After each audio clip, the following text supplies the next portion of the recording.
यक्षिणी और अप्सरा सिद्ध कैसे होगी? कुंडलिनी के बारे में थोड़ा पढ़ाई करो। फिजिकल बॉडी के अंदर ही यक्षिणी, कालिका, अप्सरा सब इंद्रियां मौजूद है। जैसे जैसे वो जागृत हो जाती है वो चीजों का एक्सेस मिल जाता है। कुछ लोग उसी में लग जाते, कुछ लोग उसके आगे निकल जाते। ऐसे जिसने पास्ट लाइफ में बहुत बार ये सब साधना कर ली है, मेरा अगर लॉजिकल आंसर बोलोगे तो, क्योंकि पहली बार तो तुम ही देखोगे, तो जैसे मैं बोलता हूँ कि कॉन्शियसनेस से मल्टीपल कॉन्शियसनेस में आगे तुम्हारी दुनिया चेंज हो जाएगी, उसी तरीके से किसी जन्म में जब पहली बार उर्वशी अप्सरा दिखी होगी और चमत्कार दिखाई होगी, तुम भगवान तक जानने की कोशिश नहीं की होगी, तुमको उसी के लोक में पूरा सेटिस्फाई हो गए। दूसरे तीसरे जन्म में जब उसको अचीव कर लियोगे तो समझ में आ जाएगा भाई ये बड़ी बात नहीं है। बस मैंने अपनी जर्नी में ये सीखा। मैं तो दिखाते तो वो ऐसा है दिखाते बताते सब कुछ ऐसा है, तो वो जागरूक हो जाती है। मंत्र से हो सकती है, ध्यान से, बहुत सारी टेक्निक है। अपनी एक अपने सातों चक्रों के ग्लैंड से उसको एक्टिव करना, दूसरा बॉडी में किसी चीज को एक्टिव करना। ऐसा है जैसे हीलिंग की एनर्जी हथेली से कैसे एक्टिव करनी है। अभी किसी के अंदर है ही नहीं वो क्षमता, तो वो हाथ से थोड़ी निकल रही है, वो मतलब हाथ से निकल रही है, लेकिन वो जैसे एग्जांपल के तौर पे तुम्हारे हाथ की मूवमेंट खुद से थोड़ी कर रहा हो, ब्रेन दे रहा है ना। तो ब्रेन में कहाँ से वो करना है? हार्ट चक्रों से करना है, मणिपुर से करना है। हाथों की हीलिंग ही सातों चक्रों से कैसे देनी है, वो एक अलग टेक्निक है। वो तो एक एक इंडिविजुअल को बैठ के सिखाया जाएगा कि भाई इसके पास ये शक्ति है। एग्जाम्पल, इसके पेट में जिन बैठा है तो इसको बोल दो खाली मटेरियल बेनिफिट के लोग काम करके देने, तो मटेरियल बेनिफिट कराएगा, इसको चढ़ाएगा, दोनों खुश रहेंगे। किसी के आगे चक्र पे देवी बैठी हुई है तो उसको बोलेंगे भाई तू लोगों को सिखाने का काम कर, टीचर वाला काम कर। ऐसा है। किसी को बड़े बड़े नंबर है, आंखें कमजोर है, तो शक्ति एक्टिव है।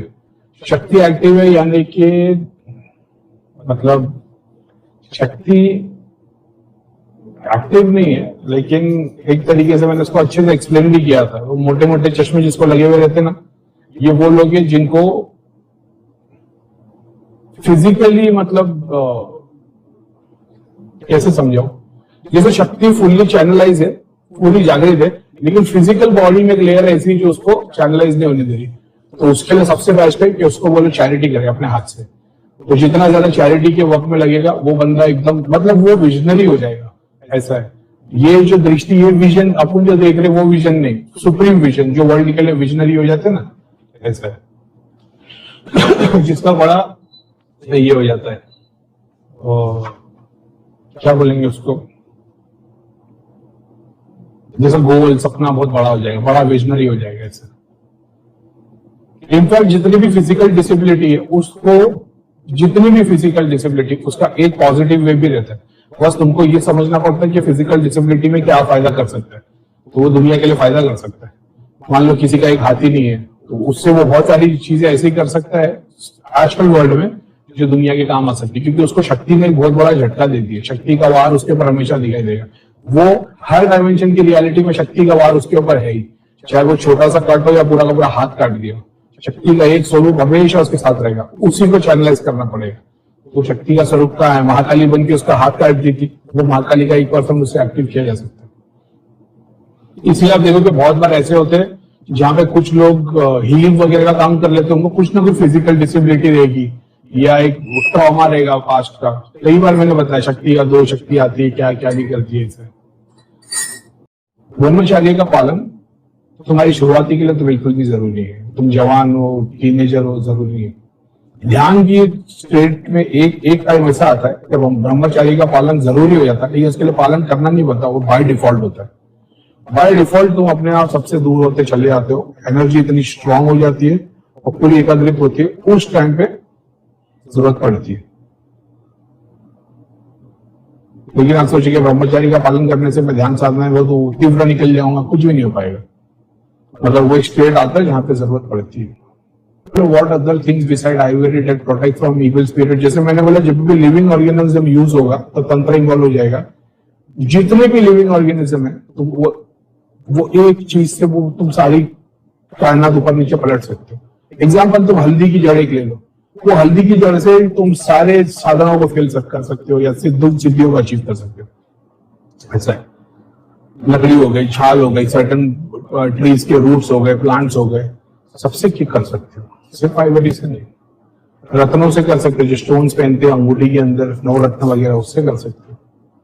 किसी भी चीज से कर सकते हो। एक रुद्राक्ष से पूरी दुनिया तुम ऊपर नीचे पलट सकते हो।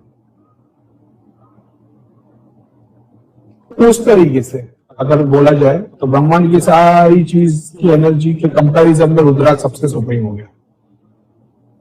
अब आपने डायरेक्ट वो ले लिया, मगर आता जीरो ज्ञान है, समझ लो। तो बोले कहीं ना अगर आपने ऐसा बताया तो फिर ऐसे तो मतलब जैसे आइवरी से कर सकते, तो रत्नों से कर सकते, फूल से कर सकते, पौधे से कर सकते, पत्थर से कर सकते, तो वो सबकी एनर्जी है। एग्जाम्पल ले लो, जैसे इलायची की परसेंट 1 होगी, लौंग की 2% होगी, समझिए किसी की 1000% होगी। तो उन सारी चीजों में सबसे पावरफुल चीज है वो रुद्राक्ष।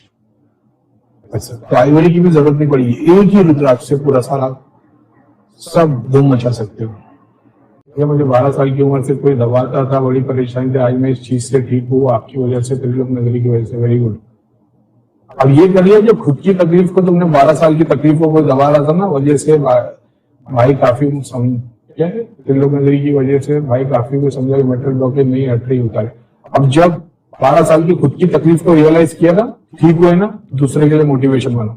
तो ऐसे काम करो कि ये तुम्हारे पास ऐसे लोग आए भैया 12 साल 20 साल से तकलीफ थी लेकिन आपके पास आया तो हो गया, समझ रहे हो। मैं तो पैसा लेके काम करो, तुम तो कर लो फ्री में। ऐसा जैसे तुम्हारे त्रिलोक नगरी की शक्ति से खुद को यूज करके कर लिया तो भाई जाप ध्यान की भी जरूरत नहीं पड़ेगी, हाथ जोड़ के काम होना शुरू हो जाएगा, समझ रहे हो। क्योंकि 12 साल का पेन रियलाइज कर लिया तुमने, 12 साल से तकलीफ झेल रहे हो। तो जैसे जाप ध्यान करना, तुम एक तकलीफ झेल रहे हो, जाप कर रहे हो, ध्यान कर रहे हो, तुम फिजिकल मेंटल स्ट्रेस लेके बैठे हो, तुमने वो ऑलरेडी झेल लिया है, तो तुमको जाप ध्यान करने की जरूरत नहीं, तुम्हारी पुकार पे काम होने लग जाएगी। ऐसी इसी तरीके से मैंने बोला ना, शक्ति के दोष होते हैं, वो दोष जो हैंडल कर नहीं है फिर उसको रियलाइजेशन तो पावर भूल जाते हैं, वैसा ही स्वरूप है। इसीलिए बहुत सारे लेडीज लोग जिनको बचपन में ट्रॉमा हुआ था, मोलेस्टेशन हुआ था, फिजिकल कुछ गलत काम हो गया था, इन्होंने पेन दबा के रखा, लेकिन फूटता है तो फिर शक्ति के तीनों स्वरूप में आ जाते, दुर्गा काली पार्वती सरस्वती सब हो जाते वो एक साथ। बस उनको चैनलाइज करना पड़ता है कि वो इस मार्ग पे चलो, मगर वो होते पूरे के पूरे डिस्ट्रक्टिव फोर्स, वो किसी को नहीं छोड़ते। फिर अपना जब तक पर्पस पूरा नहीं होगा उसमें लगे ही रहेंगे। वैसे वैसा ही है, बहुत अच्छी बात है, ऐसे ही काम करो। जरूरी नहीं भाई, बहुत सारे मैंने बताया ना, सिर्फ जाप ध्यान से ही होगा ऐसा नहीं, पेन से हो सकता है, एक्सट्रीम तुम्हारा इमोशन चेंज से हो सकता है, उसका एक एग्जाम्पल हो तुम। सबको ये लगता है जाप ध्यान से होगा, बहुत तुम जाप ध्यान सुकून से कर पाते 10 घंटे तक, बेनिफिट ही नहीं होगा, समझ रहे हो। तो बहुत बार ऐसा होता है, पेन से हो सकता है, एक्सट्रीम इमोशन चेंज से हो सकता है, साइकेडेलिक से हो सकता है। तुमने पेन से रिसीव किया है, इमोशनल से रिसीव किया है। घर में जब कोई नेगेटिव हो रहा है, घर के पानी के नल के इलेक्ट्रिक पार्ट खराब होना, किसी के बीमार हो, मेरे दोस्त ने बताया था राहु केतु के दोष होते तो इलेक्ट्रिक चीजें खराब होना शुरू हो जाती है।